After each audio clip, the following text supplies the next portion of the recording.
juga kesempatan sehingga kita semua dapat berkumpul di ruangan ini pada hari ini untuk mengikuti diseminasi materi yang telah saya dapatkan pada pendidikan guru penggerak. Salawat dan salam tak lupa kita sanjung-sanjungkan panggilan Nabi besar Muhammad Sallallahu Alaihi Wasallam yang telah membawa umatnya dari alam jahiliyah ke alam yang penuh dengan ilmu pengetahuan seperti sekarang ini.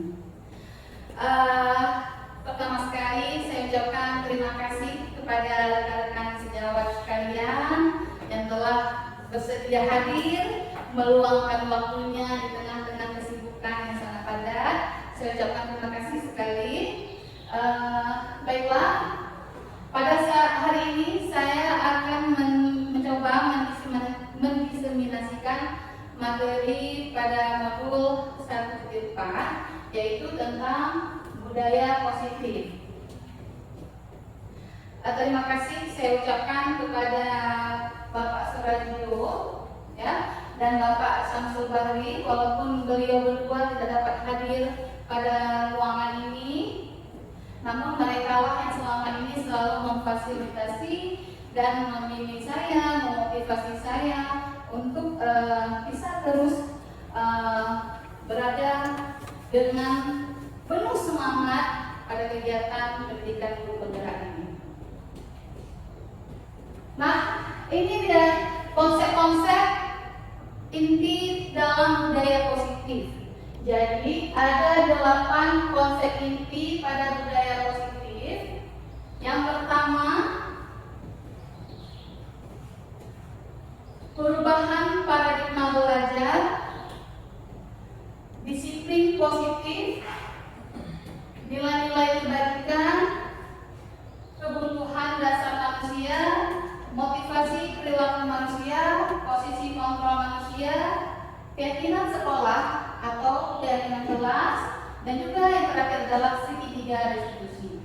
Nah, kedelapan dari konsep inti budaya positif inilah yang akan sama-sama kita lihat sebentar lagi. Yang pertama adalah perubahan paradigma belajar. Nah, rekan-rekan sekalian, seperti kita ketahui bahwa pendidikan zaman sekarang ini tentu saja berbeda dengan pendidikan zaman kolonial Belanda. Pada saat zaman kolonial Belanda, rakyat itu hanya diajari menulis dan berhitung saja. Bahkan itu pun hanya untuk orang-orang kaya saja, atau mereka yang menjadi abdi negara. Hanya mereka saja yang diberi kesempatan untuk belajar. Itu saat zaman kolonial Belanda. Sedangkan sekarang tidak lagi seperti itu. Kita merasakan kemerdekaan dalam belajar. Semua orang itu wajib belajar. Malah pemerintah mencanangkan program 9 tahun untuk belajar. Dari mulai SD sampai mengenyam bangku pendidikan di SMA ini. Pemerintah sangat memberikan dukungan untuk semua rakyat Indonesia itu bisa belajar dengan memberikan beasiswa sehingga memudahkan anak-anak yang tidak mampu juga untuk tetap belajar. Nah, sekarang pendidikan itu harus, kalau misalnya dulu pendidikan itu tidak masih berpusat pada guru, teacher center. Sekarang pendidikan itu harus berpusat pada murid. Nah, berpusat pada murid untuk apa? Supaya murid itu mencapai kebahagiaannya itu lahir dan batin. Kalau kita masih, katakan semuanya, kalau kita masih mengambil model pembelajaran secara konvensional, kita masih berdiri di depan seperti ini, masih memberikan metode ceramah, tentu saja apa yang siswa rasakan? Bosan, tentu saja, sangat membosankan. Nah, sekarang itu kita rubah dengan paradigma belajar baru ini, itu dirubah. Anak-anak itu harus bahagia dalam belajar. Salah satunya kita bisa mencoba mengembangkan model-model pembelajaran basis game, ya, permainan, sehingga anak-anak ketika dia selesai belajar, wah, ada sesuatu yang didapatkannya selain rasa bahagia itu sendiri. Nah, jadi anak-anak tidak perlu lagi belajar secara tertekan. Nah, pendidikan paradigma baru ini berorientasi pada penguatan kompetensi dan pengembangan karakter yang sesuai dengan nilai Pancasila. Pembelajaran paradigma baru ini memastikan bahwa praktik pembelajaran itu harus berpusat pada murid, student center, yang mana setiap murid itu belajar sesuai dengan kebutuhannya, sesuai dengan bakat minatnya, dan akhirnya mampu mewujudkan profil pelajar Pancasila. Nah, profil pelajar Pancasila yang sudah mulai kita kenali sejak kita mulai mengenal kurikulum mereka, itu terdiri dari yang pertama, beriman bertakwa kepada Tuhan yang Maha Esa. Disinilah kita membuat para murid kita ini, siswa kita ini menjadi insan yang religius, beriman, bertakwa kepada Tuhan yang Maha Esa. Sehingga apapun konten, apapun materi pembelajaran kita itu haruslah membuat siswa kita itu mampu menjadi siswa-siswa yang tetap beriman dan bertakwa kepada Tuhan yang Maha Esa. Kemudian berkebinekaan global. Di sini juga seperti itu, seperti bapak-bapak dan ibu-ibu rekan jawab yang ketahui semua, ini juga merupakan salah satu dari profil pelajar Pancasila. Bergotong royong, bekerja sama, kreatif. Nah, ini satu ya, kreatif, bernalar kritis, dan tentu saja mandiri. Nah, selanjutnya ada beberapa miskonsepsi tentang teori kontrol. Nah, teori kontrol ini ilusi bahwa guru itu mengontrol murid. Nah, kemudian ilusi bahwa orang dewasa itu berhak memaksa. Padahal kan tidak boleh seperti itu. Ya. Kemudian ilusi bahwa semua kekuatan positif itu efektif, bermanfaat. Mungkin dulu sebelum mempelajari ini saya yakin yang poin 3 ini, penguatan positif itu efektif, kita memberikan hadiah itu efektif, tapi ternyata itu merupakan miskonsepsi tentang teori kontrol. Nanti kita lihat lagi kedepannya. Dan terakhir, ilusi bahwa kritik itu membuat rasa bersalah, namun mampu membuat karakter siswa itu bisa memaksa. Pada teori kontrol, setiap orang memiliki gambaran yang berbeda. Kemudian kita bisa mencoba mengubah orang agar berpandangan sama dengan kita. Nyatanya kita harus berusaha memahami pandangan orang itu berbeda dengan kita. Perilaku buruk dilihat sebagai suatu kesalahan. Nah, kalau di teori kontrol, ya, semua perilaku itu pasti ada tujuannya. Setiap anak berbuat kesalahan, pasti dia ada tujuannya. Nanti tugas kita sebagai guru, nanti ada di bab selanjutnya. Nah, kemudian budaya positif selanjutnya itu adalah tentang disiplin positif. Dalam budaya kita, disiplin itu dimaknai menjadi sesuatu yang dilakukan seseorang pada orang lain untuk mendapatkan kepatuhan. Sebagai pendidik, tentu saja tujuan kita itu menciptakan anak-anak yang disiplin. Ibu-ibu mau tidak? Bapak-bapak, mau tidak anak tidak disiplin? Tidak.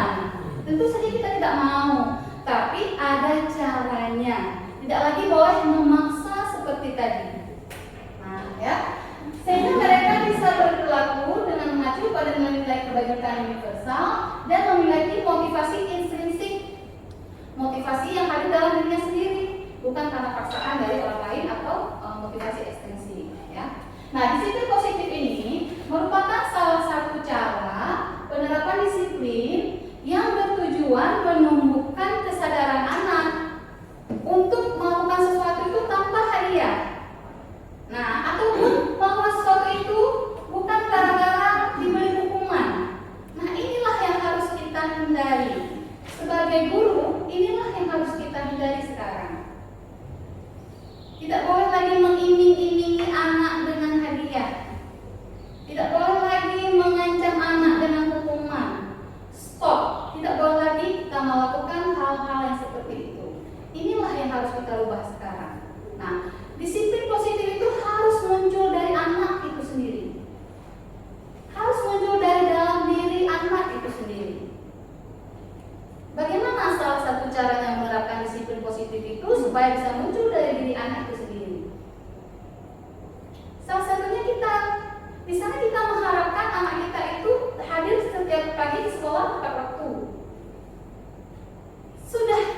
sebagai guru datangnya lebih cepat daripada siswa-siswanya. Karena anak itu kan melihat orang tuanya, melihat guru di sekolah itu sebagai model. Cobalah Bapak dan Ibu yang punya anak kecil di rumah saja, coba kita lihat. Kalau kita biasanya membuang sampah sembarangan, yakinlah anak kita juga akan membuang sampah sembarangan. Tapi kalau kita sudah bisa menirukan contoh baik kepada dia, tidak membuang sampah sembarangan, bahkan dalam mobil pun kita tidak membuka kaca untuk membuang sampah sembarangan, nantinya si anak itu tahu, oh ternyata tidak boleh membuang sampah sembarangan. Nah, disiplin positif seperti itu hadirnya dari diri dia sendiri, bukan lagi karena ancaman. Awas ya kalau buang sampah sembarangan nanti. Nah, atau jangan buang sampah sembarangan ya, nanti kita kasih hari seperti itu. Harus muncul dari dia sendiri. Nah, selanjutnya ada yang disebut dengan nilai-nilai kebajikan. Nilai-nilai kebajikan ini nilai yang telah kita sepakati bersama. Nah, di sini terlepas dari perbedaan suku bangsa, agama, maupun hal-hal lainnya. Ini ada beberapa contoh-contoh nilai-nilai kebajikan universal yang ada dari institusi pendidikan. Dan yang pertama, ini sesuai dengan profil pelajar Pancasila. Ya, untuk kita di kurikulum Merdeka, ini dia contoh-contoh nilai kebaikannya. Semua dimunculkan di sini. Dari beriman, bertakwa kepada Tuhan Yang Maha Esa, dari punya berakhlak mulia, mandiri, bernalar kritis, berkebinekaan global, bergotong royong dan juga kreatif.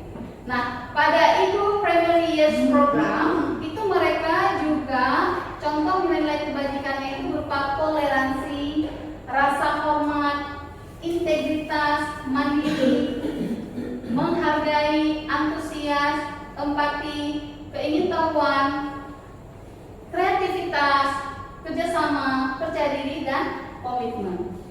Dan keterampilan hidup. Nah, keterampilan hidupnya atau life skill dapat dipercaya, lurus hatinya, menjadi pendengar yang aktif, tidak merendahkan orang lain, dan juga memberikan yang terbaik dari diri. Itu merupakan nilai-nilai kebajikan yang dapat mulai dari sekarang kita tumbuhkan pada diri kita sendiri sebagai seorang guru, dan nantinya akan kita coba munculkan dari anak-anak didik kita, sehingga pada akhirnya itu akan membuat sebagai contoh kebaikan, disiplin hidup yang baik untuk anak tersebut. Nah, yang keempat itu ada disebut dengan kebutuhan dasar manusia.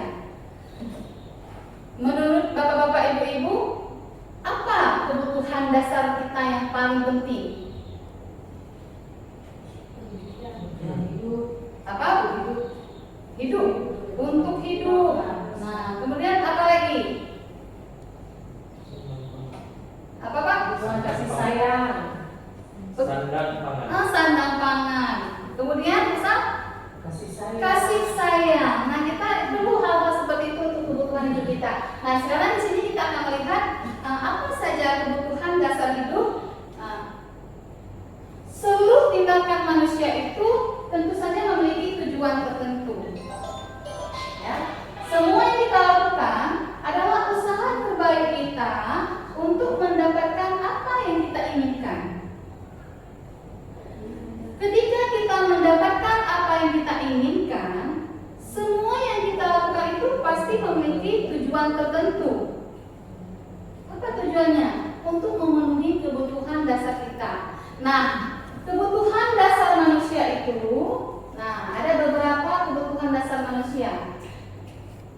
Bertahan hidup, kasih sayang, rasa diterima, penguasaan, kebebasan, kesenangan. Inilah kebutuhan dasar dari kita sebagai manusia. Dan ini harus kita pahami ketika anak-anak kita itu melakukan sesuatu yang menurut kita di luar nalar kita, tapi ternyata dia merupakan untuk kebutuhan dasarnya yang belum terpenuhi. Sering kan kita lihat di kelas ada anak yang lari curhat sama kita, sebentar panggil kita. Itu kira-kira dia membutuhkan kebutuhan apa? Kasih sayang. Kasih sayang. Mungkin kita kalau kita sedikit lagi, kita melihat lagi di belakangnya, mungkin di rumahnya, ya, murid-murid broken home. Jadi dia mencoba mencari nilai ibu yang kasih sayang. Atau kita sering lihat contoh-contoh yang lain, ya. Misalnya ada orang belajar, ada anak-anak yang memang senangnya dia bebas. Nah, kita tidak bisa sekarang mengurung dia dalam kelas ini, tidak boleh bergerak, tidak boleh makan, tidak bisa lagi. Kenapa? Ada kebutuhan anak, karena dia memang ingin kebebasan. Cara kita saja nantinya untuk menyelesaikan masalah dia ini supaya anak pun bisa kembali lagi dia ke tempat yang sesuai. Nah, kebutuhan dasar manusia ini, kalau yang bertahan hidup ini, kesehatan, rumah, ya, kayak dibilang sama Bapak Amir tadi, sandang, pangan, itu kebutuhan kita untuk bertahan hidup. Kalau nggak ada sehat, kalau kita tidak sehat, nah itu kan berpengaruh lagi. Kita butuh rumah, kita butuh pakaian, kita butuh makanan. Ini hal-hal dasar ya untuk kita bisa bertahan hidup. Kemudian ada kasih sayang dan rasa diterima. Ini kebutuhan untuk memberi dan menerima kasih sayang. Kebutuhan ini ada hubungannya dengan koneksi sosial. Kemudian penguasaan. Penguasa ini untuk menjadi kompeten, menjadi terampil, diskusi. Kadang-kadang ada anak-anak yang belum menonjolkan. Dia tidak mau, misalnya kita minta ikut kegiatan-kegiatan, tidak mau. Kenapa? Ternyata kita belum melihat kebutuhan dasar dari dia itu apa. Ternyata dia ingin menonjolkan kompetennya. Kemudian kebebasan. Ya, kebebasan di sini ada kemandirian, memiliki pilihan dan mampu mengendalikan arah hidup seseorang. Sehingga dia butuh free, bebas, dan kita tidak bisa menekannya. Kemudian kesenangan. Mencari kesenangan, bermain, tertawa, itu memang adalah hal-hal yang murah untuk anak-anak sekarang, usia-usia seperti ini. Makanya ketika sedang belajar, tiba-tiba dia ketawa sendiri, kita jangan bilang dia lagi stres ya. Nah, mungkin dia memang butuh kebutuhan dasar itu untuk tertawa, walaupun sedang belajar matematika, ya. Dia butuh seperti itu. Nah, itulah semuanya kebutuhan dasar manusia yang nantinya jika kita sudah mampu memanage semuanya dengan baik, akan memunculkan budaya positif di sekolah yang lebih baik lagi. Nah, yang kelima, itu adalah motivasi perilaku manusia. Nah, kita sadar setiap perilaku kita sendiri pun itu pasti ada motivasinya. Nah, kalau apa yang disebut dengan motivasi? Dorongan. Kemudian apa lagi? Dukungan, dorongan, dukungan yang timbul, ya, yang timbul dari diri seseorang, baik secara sadar maupun tidak sadar, untuk melakukan suatu tindakan tertentu. Itulah yang disebut dengan motivasi perilaku manusia. Nah, ini sesuai dengan dari Kamus Bahasa Indonesia ya. Nah, ada dua jenis motivasi perilaku manusia. Nah, ada motivasi yang berasal dari luar, disebut dengan motivasi ekstrinsik, seperti yang saya jelaskan tadi ya. Ini adalah motivasi yang berasal dari luar. Nah, misalnya karena takut, karena diberikan hukuman, jadi dia itu disiplin karena menghindari hukuman.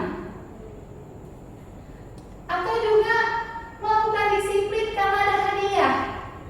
Hukuman negatif ya, hadiah positif, tapi terkesan positif, tapi nyatanya itu sebenarnya negatif. Kenapa? Itu motivasi si anak itu untuk mendapatkan menjalankan disiplin itu hanya untuk mendapatkan penghargaan, hanya untuk mendapatkan hadiah. Sehingga itulah menjadi motivasi ekstrinsiknya. Sehingga hadiah tidak dibenarkan lagi, tidak dibenarkan lagi memberikan hadiah untuk anak, apalagi hukuman. Sehingga tidak memunculkan motivasi dari dalam diri anak sendiri. Nah, sekali lagi motivasi intrinsik. Motivasi intrinsik ini motivasi yang timbul, kesadaran dari diri kita sendiri. Nah, di sini anak akan menghargai nilai-nilai kebajikan dari dirinya sendiri. Kalau dia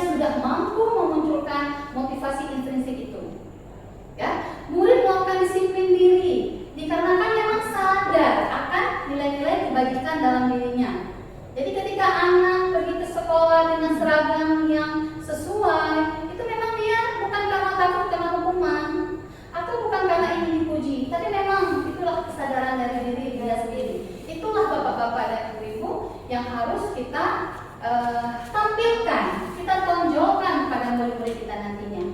Nah, kita lihat selanjutnya ada beberapa konsep disiplin dengan identitas gagal. Nah, ini tidak boleh kita pakai lagi. Nah, hukuman. Bapak-bapak dan ibu-ibu pernah tidak dulu mendapatkan hukuman waktu kecilnya? Pernah ya, pernah. Bagaimana Bu ketika kita dihukum, apa yang kita rasakan?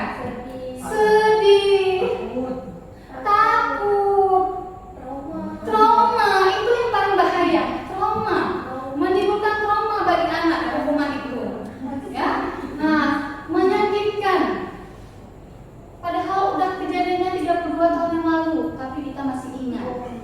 Ya, itulah disebut dengan trauma. Ya, menyakitkan. Kita tidak nyaman. Apalagi kita memberi hukuman kepada anak di depan teman-temannya. Nah, apa yang dirasakan? Malu. Nah, kemudian hukuman ini sifatnya memaksa, sehingga murid itu jadi takut. Murid kemudian menyembunyikan kesalahan gara-gara takut mendapatkan hukuman. Kenapa kamu telat tadi? Nah, dia nggak berani berikan alasan yang jujur, takut kena hukuman, sehingga dia akan berbohong. Dari sini saja kita akan lihat bahwa ini merupakan identitas yang gagal dari konsep disiplin yang kurang tepat ya.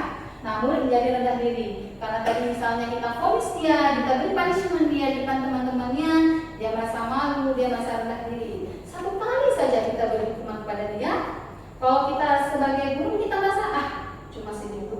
Bagi si anak, itulah perasaan yang akan ada dalam diri dia berhari-hari, bahkan bertahun-tahun. Nah, jadi kita sangat hati-hati. Nah, ini dia satu lagi, penghargaan atau hadiah. Ternyata penghargaan tidak efektif. Nah, tidak efektif kenapa? Rupanya gara-gara tidak ada menunjukkan motivasi intrinsiknya. Misalnya dalam pelajaran biologi, karena misalnya saya sebagai guru biologi sering misalnya, ayo kalau kamu kerjakan ini, nanti kamu dikasih hadiah ya. Begitu besok guru biologinya diganti sama orang lain yang tidak memberikan reward seperti ini, apakah dia mau belajar lagi seperti tadi? Tidak, karena itu tidak muncul motivasinya dari dalam diri dia sendiri. Nah, kemudian ini merusak hubungan antara bestie dengan bestie iri kan? Wah, dia dapat nih hadiah, saya nggak dapet. Nah, itu memunculkan lagi rasa atau sifat tidak baik. Kemudian mematikan kreativitas. Sistem ranking yang kita tidak sadar Bapak Ibu, kita sebagai orang tua kan senang nih. Ranking berapa anaknya? Ranking 1, ranking 2, kita senang. Padahal secara langsung sistem ranking ini menghukum si anak. Jadi kadang-kadang ada anak-anak yang saya tidak pernah dapat ranking di kelas, sehingga dia malah bukannya semakin semangat belajar untuk dapat ranking, ya malah dia semakin sudahlah, yang dapat ranking selalu dia, yang pandai selalu dia. Jadi si anak yang lain akan mematikan kreativitas, dan ini membuat sistem ranking ini tidak baik dan juga merampas hak untuk menghargai dirinya sendiri. Nah, bapak-bapak dan ibu-ibu sekalian, ada satu lagi konsep disiplin dengan identitas sukses. Nah, kalau yang ini boleh kita lakukan, ya. Ada perbedaan antara konsekuensi dan hukuman tadi. Kalau yang hukuman tadi identitas gagal, nah kalau yang konsekuensi ini identitas sukses. Nah, beda, ada perbedaan antara hukuman dan konsekuensi. Nah, ya. Konsekuensi ini penguatannya jangka pendek. Kemudian murid menghormati peraturan. Misalnya kita bilang, kalau kamu tidak pakai sepatu hitam seperti keyakinan sekolah, ada konsekuensinya. Nah, ya, kalau tidak memakai sepatu seragam sekolah, itu ada konsekuensinya karena tidak mematuhi keyakinan sekolah. Jadi bukan lagi hukuman. Nah, seperti itu. Satu lagi, ada konsep disiplin dengan identitas sukses adalah restitusi. Nah, restitusi ini murid akan bertanggung jawab atas segala perilakunya, baik perilakunya itu yang buruk maupun perilaku yang baik. Tapi kebanyakan penyelesaian masalah menggunakan restitusi ini tentu saja masalah yang tidak baik ya. Nah, kemudian ini fokus memecahkan masalah kedepannya kita akan membahas lagi tentang restitusi ini. Kemudian murid itu akan menghormati dirinya dan orang lain. Selanjutnya dia memegang teori kontrolnya sendiri. Kemudian dengan restitusi ini murid bersemangat memperbaiki dirinya. Nah, kita lihat perbedaannya. Perbedaan antara hukuman, konsekuensi dan restitusi. Coba Bapak Ibu perhatikan ke depan. Ini ada contoh kasusnya. Contoh kasus murid datang terlambat ke sekolah. Kira-kira dari ketiga ini mana yang sering kita berikan? Murid disuruh berdiri di depan kelas selama 15 menit. Itu hukuman Bapak Ibu.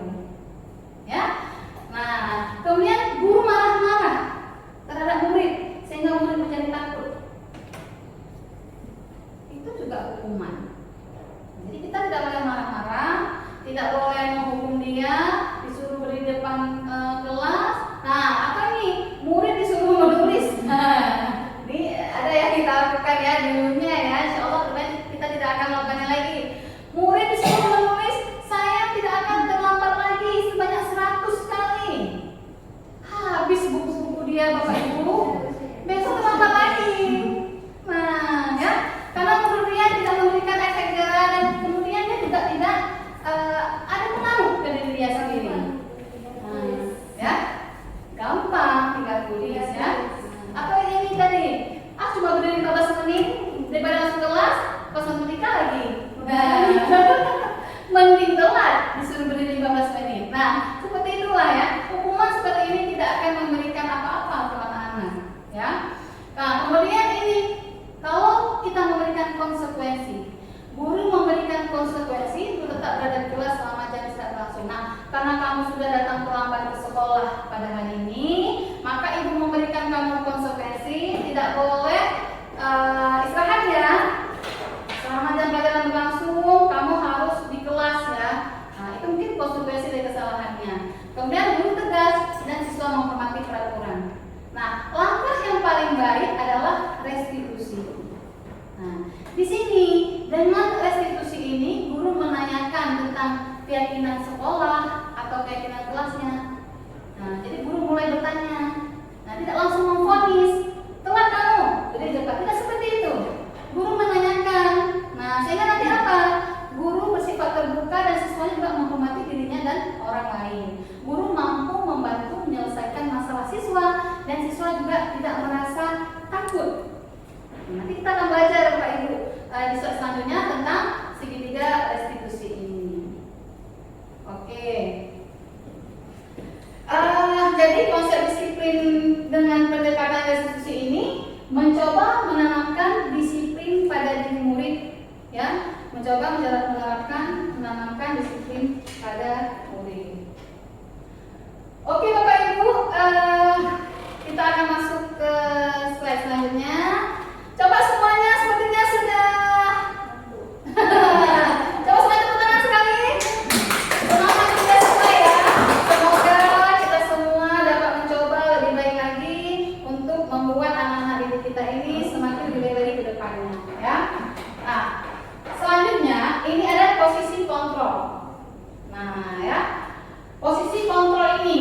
Jadi guru itu ada 5 posisi kontrol guru yang nanti kita akan melihat di posisi manakah kita seharusnya berada. Nah, ya. Ada sebagai penghukum, ada sebagai pembuat rasa bersalah, ada sebagai teman, ada sebagai pemantau, ada sebagai manajer. Nah, kira-kira Bapak dan Ibu sudah berada di posisi mana selama ini?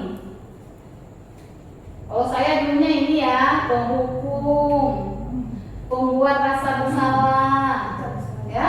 Kemudian juga sebagai teman, ya. Mungkin kebanyakan dari kita sama seperti saya, ya. Posisi penghukum, pembuat rasa bersalah, sebagai teman. Kita bagus sebagai teman, bagus. Tapi ada nanti minusnya. Kita lihat sama-sama, ya. Ini contohnya, contoh kasus murid tidak memakai atribut lengkap saat upacara bendera. Kamu sebagai penghukum, nih, berdiri bersama lagi. Nah, sekarang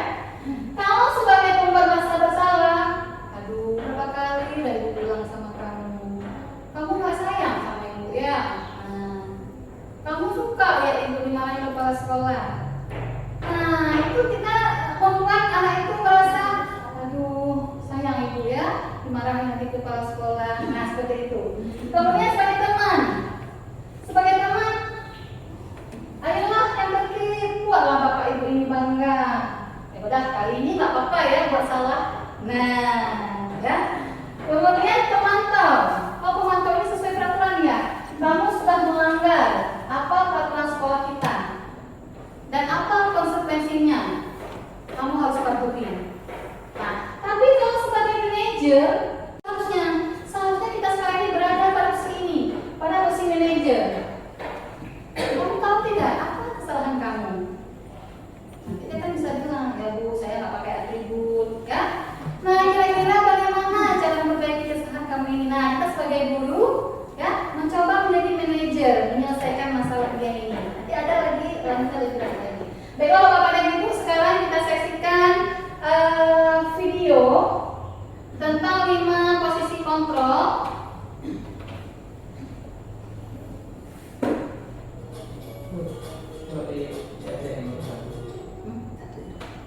Sangat bahagia Ibu dan Bapak Guru hebat dalam penerapan disiplin prosedur restitusi.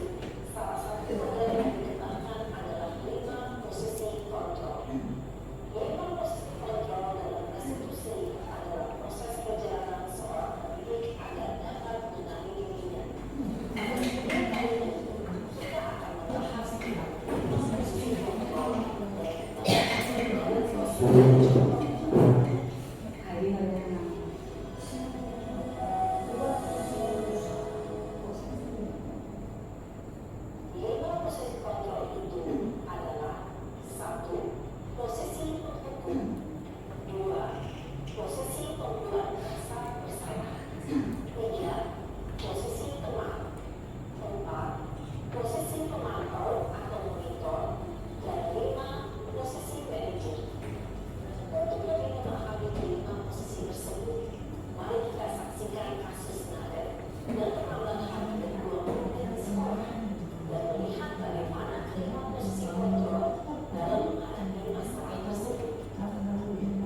dan dapat memecahkan masalah.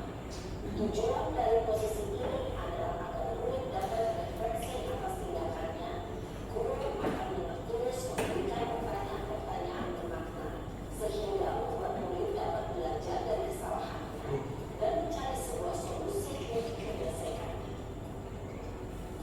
Ibu dan bapak guru hebat, setelah mengamati adegan kelima posisi kontrol tadi, kira-kira posisi mana yang paling ideal?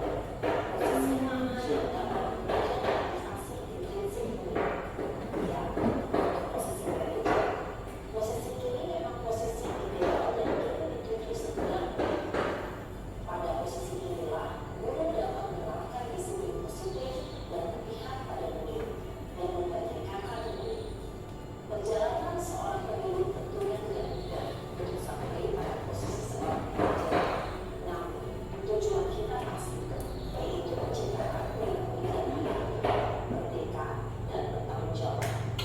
Semoga penggambaran 5 posisi kontrol yang telah diperlihatkan ini dapat menjadi ajang refleksi bagi kita semua agar dapat terus mengasah dan menerapkan disiplin positif yang memerdekakan murid. Mari terus berlatih dan bersemangat. Selamat menerapkan. Salam dan bahagia Ibu dan Bapak Guru hebat. Oke, tepuk tangan dulu untuk ini. Baik teman-teman sekalian semuanya, setelah kita melihat video tadi, ada terasa sesuatu tidak sebagai refleksi pada diri Bapak Ibu sekalian? Ada. Apa kira-kira? Dari segi penyampaian, bagaimana kita menyampaikan ke anak itu sehingga tidak menyakiti dia, sehingga dia juga ada rasa ingin berubah dalam diri dia. Ya, sehingga kita kan memilih akhirnya posisi kita itu tidak lagi sebagai posisi penghukum ya Pak ya, sebagai posisinya di manajer ya. Jadi kita ini sepakat ya, insya Allah untuk kedepannya mulai dari diri kita sendiri sedikit-sedikit mulai mengubah posisi yang selama ini kita mungkin sebagai posisi penghukum berubah ya untuk menjadi posisi manajer, posisi yang paling akhir ya, manajer.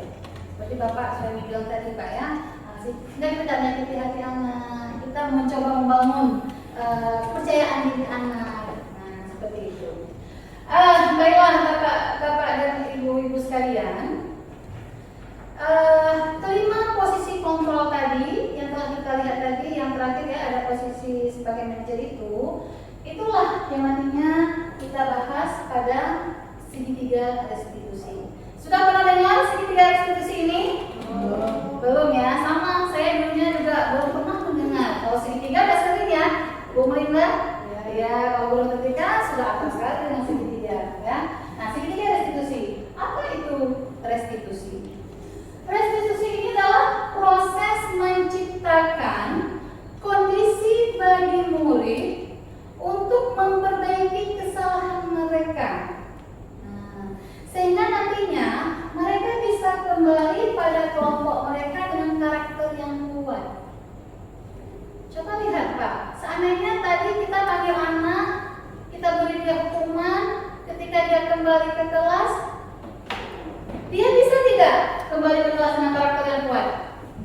Tidak, dia mungkin malu dengan teman-temannya. Pasti tanya, tadi kasih hukuman apa? Nah, tapi kalau misalnya kita panggil dia tadi dan kita sebagai guru bertindak sebagai manajer, ketika dia kembali ke kelas, ditanya sama temannya, ngapain tadi sama Pak Suemi?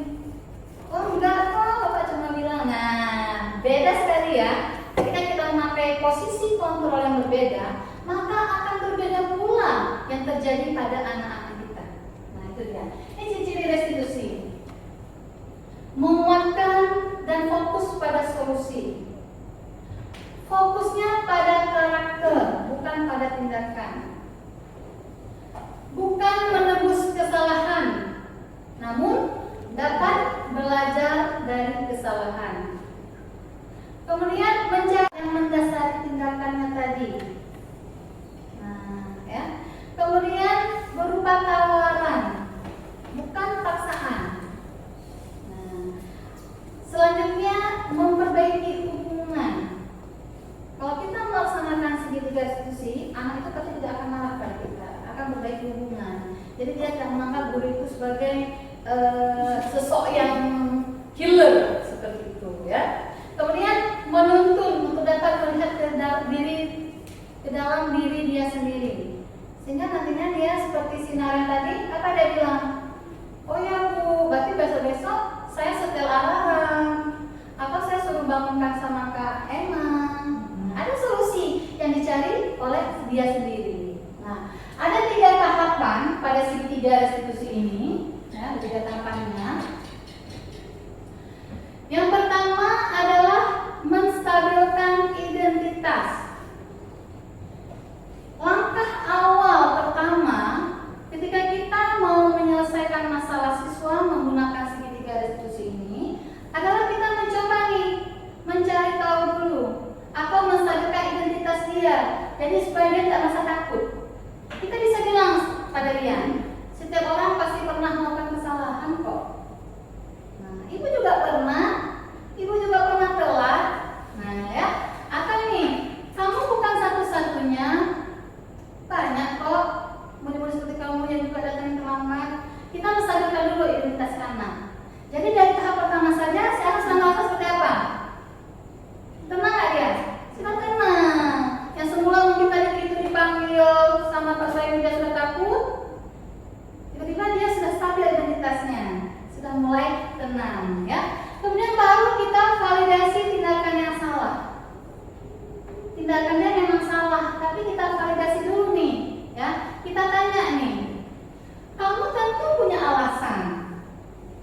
Setiap anak Bapak Ibu kalau buat kesalahan pasti punya alasan. Terlambatkah? Tidak pakai sepatu warna hitam kah? Tidak pakai seragam sekolah kah? Pasti ada alasannya. Tanya dulu, kita tidak boleh langsung memvonis anak. Ya, tanyakan dulu baik-baik. Ya, kamu tentu punya alasan mengapa melakukan itu. Kita tanya kepada mereka. Kemudian tahap terakhir menanyakan keyakinan. Nah, menanyakan keyakinan ini boleh seperti ini. Nah, kamu tadi telah terlambat sekolah. Apa kamu tahu keyakinan sekolah kita? Nah, ya. Jadi si anak akhirnya ada solusi yang didapatkan dari masalah yang didapatkan, dan dia tidak menjadi trauma ataupun takut. Kita sebagai guru harus mampu menyelesaikan masalah siswa itu menggunakan 3 tahapan ini, yaitu tahapan segitiga restitusi. Oke, Bapak dan Ibu, saya kemarin itu punya kesempatan untuk mencoba menerapkan segitiga restitusi ini, dan akan saya tampilkan kepada Bapak Ibu semua.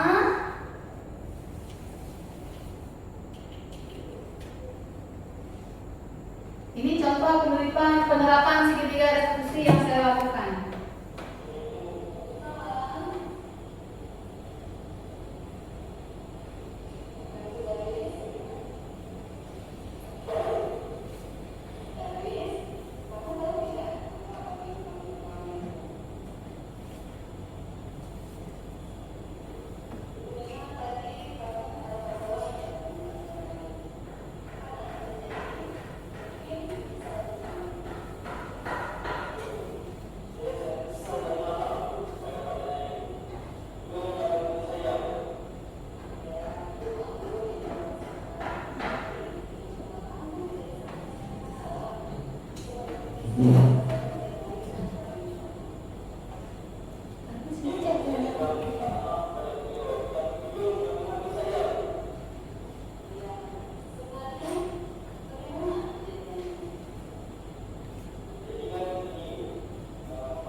Nah, itu adalah contoh penerapan segitiga restitusi yang telah coba saya terapkan. Dan ini juga ada tanggapan dari salah teman murid tentang segitiga restitusi, ya.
Jadi kebetulan kemarin itu saya mencoba menerapkan segitiga restitusi ini pada 2 kasus siswa, yaitu pertama kasus Darwis yang diambil HP-nya oleh Pak Danayu, dan yang kedua adalah kasus Mahda dan Jihan yang bertengkar di kelas karena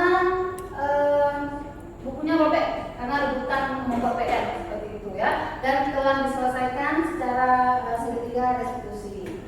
Baiklah teman-teman, rekan-rekan sejawat semuanya, sekarang kita masuk ke yang terakhir, ke poin terakhir, budaya positif, ya, disiplin positif, yaitu tentang keyakinan kelas atau keyakinan sekolah.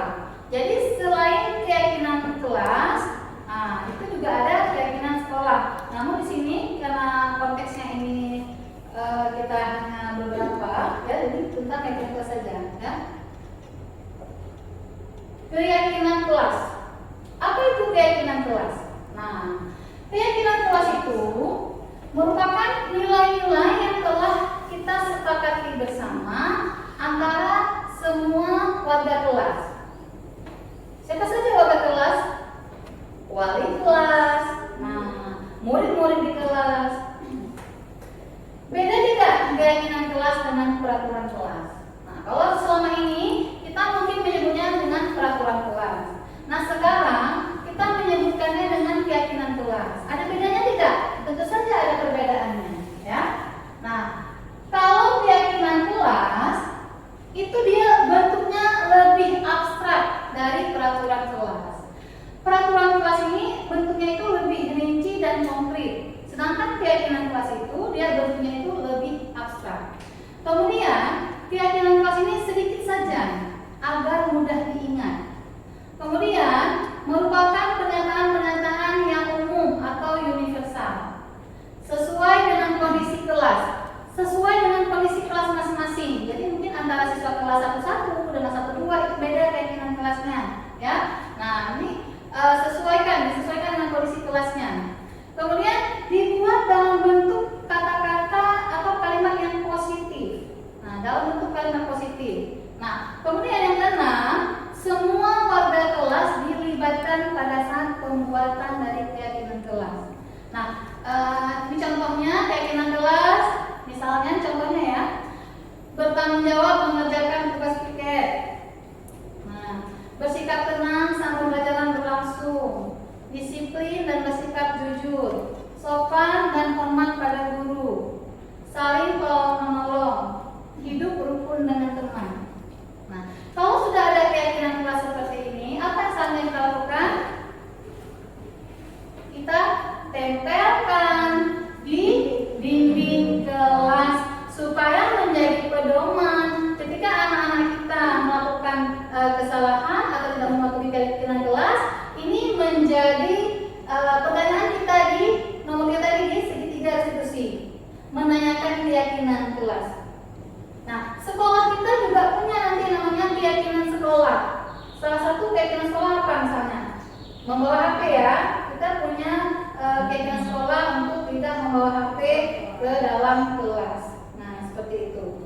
Nah, bapak-bapak dan ibu-ibu, beda lagi peraturan kelas sama keyakinan kelas. Seperti kita memakai helm. Kalau saya tanya nih sama Pak Amir itu apa pakai helm? Biar tidak ditangkap polisi. Hah? Memakai peraturan. Kalau kita sudah memakai helm karena kita.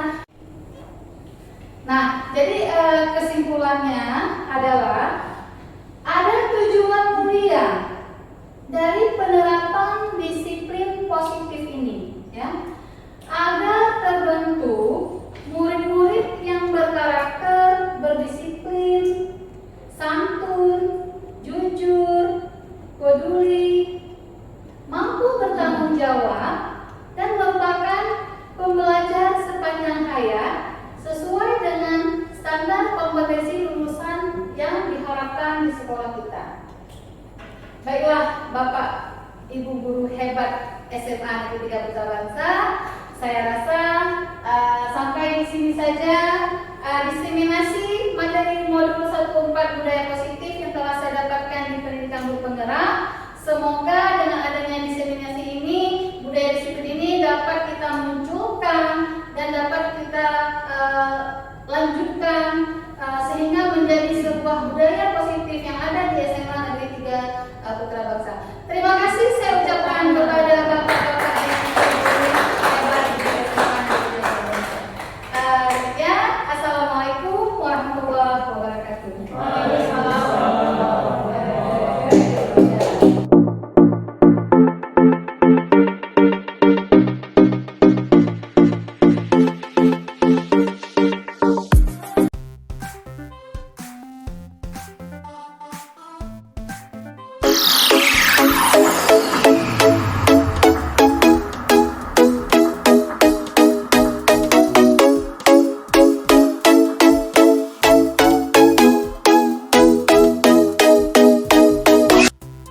Baiklah semuanya, anak-anak ibu. Nah, kita sekarang memasuki kelas yang baru. Karena sudah dari bangku SMP, sekarang sudah menginjak bangku SMA. Sudah masuk di kelas tercinta kita ini. Kelas berapa ini? 101. Nah, senang ya kita sama-sama ini mendapatkan teman yang baru. Nah, anak-anak ibu, karena ini kita sudah mulai belajar, sudah masuk ke kelas kita yang baru ini, tentu saja kita harus buat keyakinan kelas. Apa itu keyakinan kelas? Kesepakatan bagus sekali. Seperti yang Haikal tadi, ya, keyakinan kelas itu merupakan kesepakatan kelas. Berarti tidak sama dengan peraturan kelas. Kalau dulu kalian kenalnya kan peraturan. Kalau peraturan bisa saja ibu saja yang buat. Kalian tidak yang mengertinya. Nah, ini keyakinan kelas merupakan kesepakatan bersama antara murid-murid dan ibu wali kelas. Nah sekarang ibu akan meminta kepada kalian untuk menuliskan, ya, menuliskan apa-apa saja yang nantinya akan kita sepakati bersama sebagai keyakinan kelas kita. Oke ya.